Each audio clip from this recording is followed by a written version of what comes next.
Hello, so another book review today, and this one is called Running to the Top, and it's by Derek Clayton, and that's Derek on the front cover. So I'd never heard of Derek Clayton before I read this book. It's a second-hand book that was lent to me by a friend, and my friend is an old runner who started in the 1970s, and Derek Clayton was the world record holder for the marathon.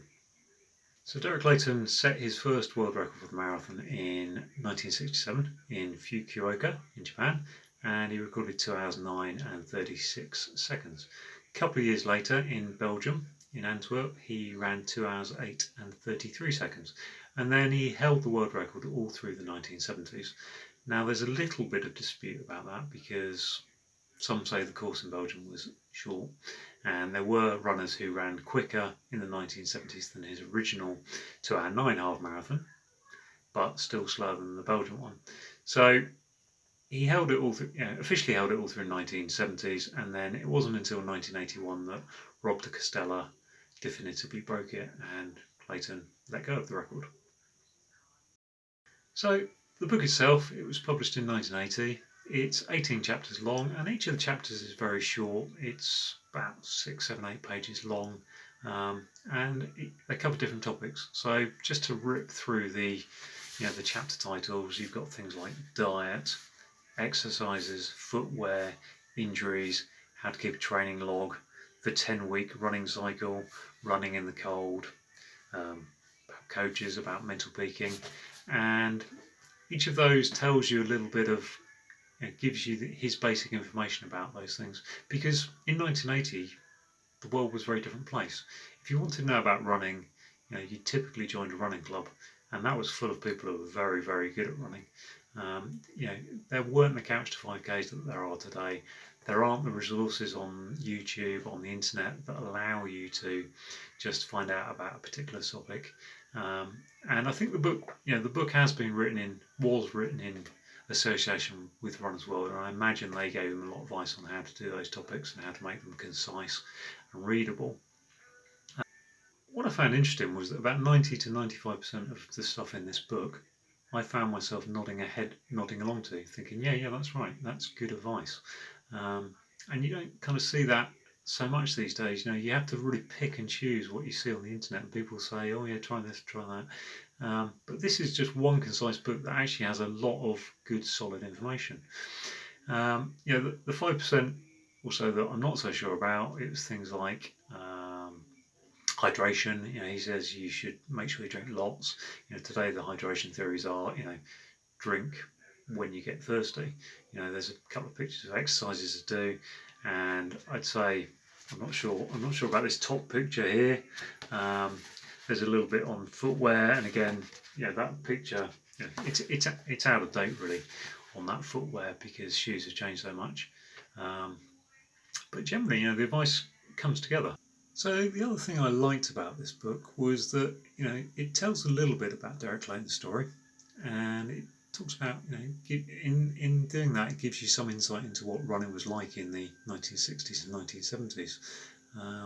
When he broke his world record in Belgium, it was a race that took place at 7 o'clock in the evening. It started in a football stadium, and they basically did a lap of the field. They did it before the match started, and then it was timed so that by the time they got back 2 hours later, the match would finish, and they'd do another lap of the field to finish off the marathon.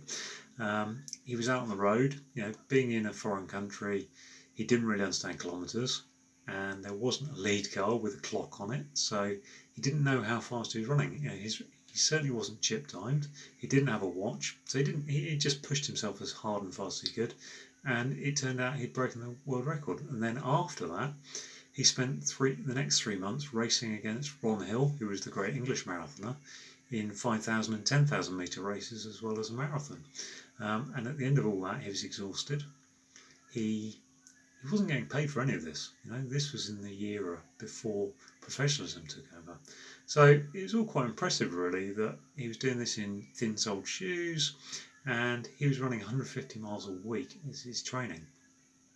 Now, his story as to how he got into it, he was born and grew up in Northern Ireland. He went to a local track club with a couple of mates, and he very quickly got down to a 4-minute 36 mile. He then realised that he didn't have much speed, relatively. By his own standards, by his own admission, he could only run 400 metres in 52 seconds. I mean, I know for most of us that would be a great thing to be able to achieve, but in terms of world-class track running, it's a long way off the 45 seconds that 400 metre runners do. I mean, he only got his mile time down to 4 minutes 12. So he definitely wasn't endowed with speed in that respect, because Roger Bannister had long before broken the 4-minute mile. So he decided he wanted to be an endurance runner, and he wanted to set a world record in the marathon. So that became his focus, and he's very single-minded about that, and he trained for it. And I think that's a really impressive part of the book, is actually how single-minded he was about his training and what he wanted to achieve.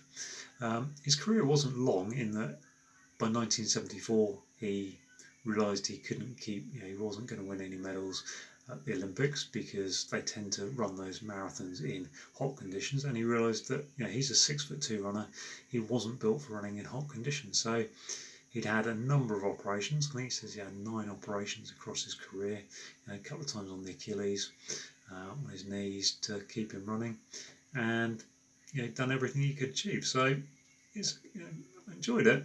I like learning about that stuff. I like being able to compare where we were to what we are, because when I first ran in the 90s, it was still quite a club environment, so I kind of saw some of that stuff, and things were a lot more basic. The medals were a lot more basic than they are today. The drink stations, the organisation, starting little sports halls, and this is a little reminder for me, really, of where I came from and what I saw when I was growing up, to what it is now. I think as a book, it's a really good book. It'll be difficult to get a hardcover copy. Difficult to get a copy because it's from 1980. I saw a couple of that were second hand on Amazon that were £20. I'm not sure it's worth that kind of money. 130 pages and dated information that you can get out of other sources. But if you do come across a copy and it's cheap, well worth a little read.